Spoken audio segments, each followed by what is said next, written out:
Anagena music. Na music abaddewo bulijjo abantu bamukola nga wagambolingi nga abantu tebasobola agenda kusoma naye nga njagala malize emisomo. Era kati saawa eno limuteekateeka mwezi ng'ebiri esatu addayo US agenda kumaliza degree y'emyaka 3 then atwale kirone kye maaso n'ekirala industry ya Uganda nga wogiraba economy yaffe ekyali ntono singa abayongeddeko ebitabo n'akola international music asobola okwongera okuba nti afunamu ssente n'amasomero gy'asomedde mulimu abayimbi abavuddemu ab'amaanyi mu Nigeria nawala wonna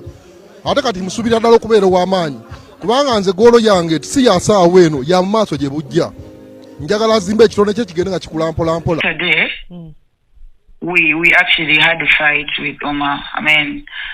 he has a crazy love. Omutunuza mu nsonga.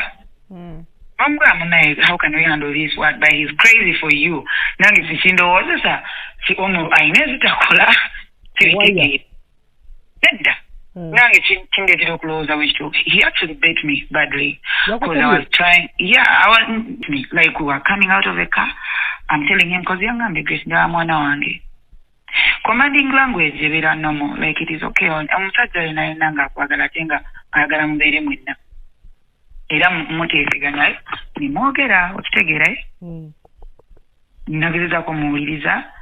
nangamba omwana yadde ali wala namugamba omwana yadde ali kyotera ne maid nanga nze njagala mwana wange mwagala katikati era omwana yatuuse paka ku apartment kitegeera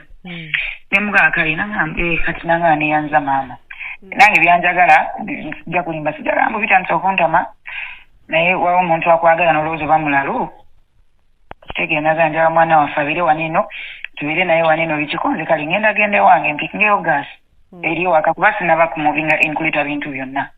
nange agenda oggyeyo kino nekino nekino n'engoye z'omwana ezisinga ezimu ze zibadde ziri eno ezisinga nga ziri eri nengenda nembijjayo kuba n'olirandoodwa eri abadde amanjayo ki omwezi nembijjayo nembireeta waneno. Kati ku apartment address ani asasulawo? We are going to be paying tugenda ye kanyini yasasulawo. Kati Omar takola sente azijjawo. Nasa yekyantisiza. Anti kati olaba Grace. Ekyalo ekyantisiza Omar. Omar okimanyi bwenfuna essimu yange mu ngalo nze omanyi mbeeramu n'akasente kuba bankubira akakolo kaakano biki kubanga ye bali tafuna gigs nnyingi. Kakati omwana kyemmanyi tusobola naye nekyeŋŋamba ekirala ndi mukazi mukamba nnyo Omar okimanyi ate nnyina emikwano emirungi.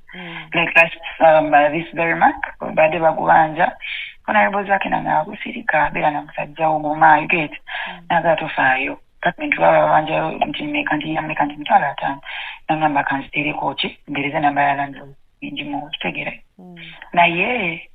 netusasula naye kyeŋŋamba Omar ayagala nnyo okumpleasinga to the extent yatuse nanja tuli ekigambo nga kinene yagambye ndaze emikwano emirungi onjagadde bikinanga nsigana kwebuyala tange yadde mama wange naye kinaba kyetaagisa kunjabisi yagambye nda 2 bajja kunzina nku pleasing bajja muzina ku pleasing kwegamba asobola okugenda kululwo kulwange like manya omanjagala tusaze akenge nemuga taata kati kawala jikana kotogenda kaddeko obwengo obukuba ennyo menso omutwe kubanga ayinza okuba baby nga illusion ze bazita batya zino omuntu zaafuna ebyoto by'entiisa bino bikabijja lwakutamiira netwewa nkugambye ennaku 3 namaya kale baby era olunaku lwekyo nemuga baby nyesa togenda kuddamu kunywa njaga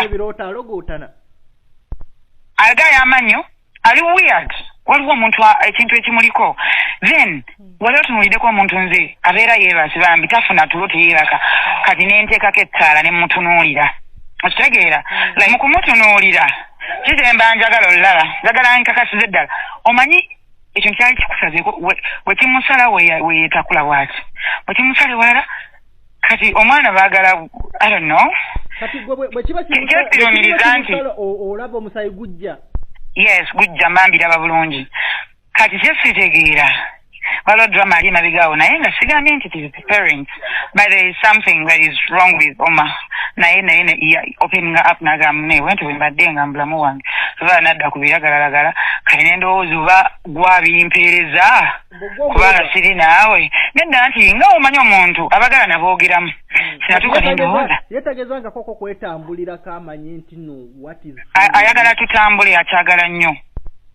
ayagala nnyo tutambule naye tetumanyi we don't know because ne yali agenzeeko yonna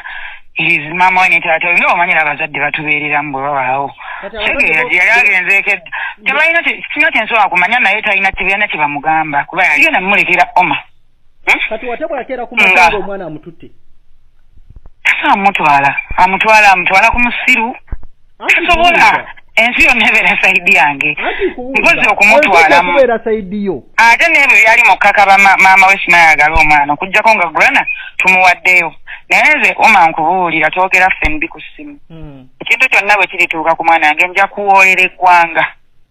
kati ndigende Tanzania n'embaloga sikulimba sikulimba bwe kirituuka ku mwana wange bibawooza bikinze so mubawa naye nga bamaze kwetereeza bazadde be nga bandaga nti omwana baagala omuwelkaminga kuba eri waabwe omwana waabwe ate balina omwana ogwa mu oma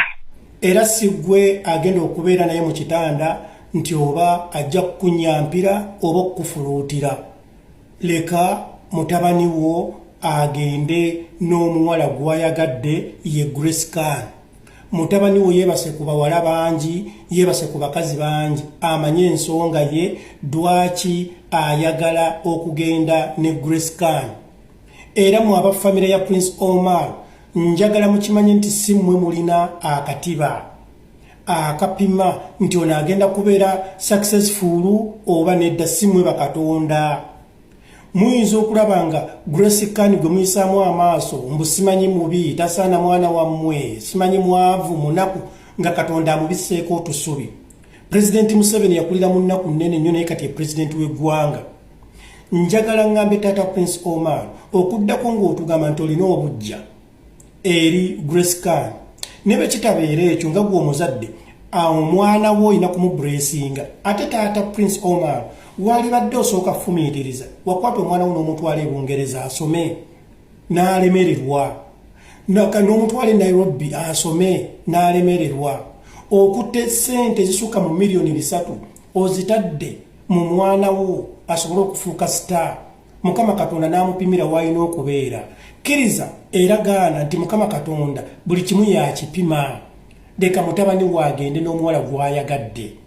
nkwegayiridde taata Prince Omar totutama kubanga ojja natuleetera ebikemo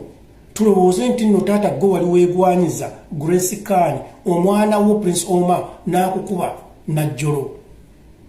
mu Kampala mulimu abawala bangi nnyo Prince Omar ababuuse era ng'abeebaseeko n'agenda ne Grace Khan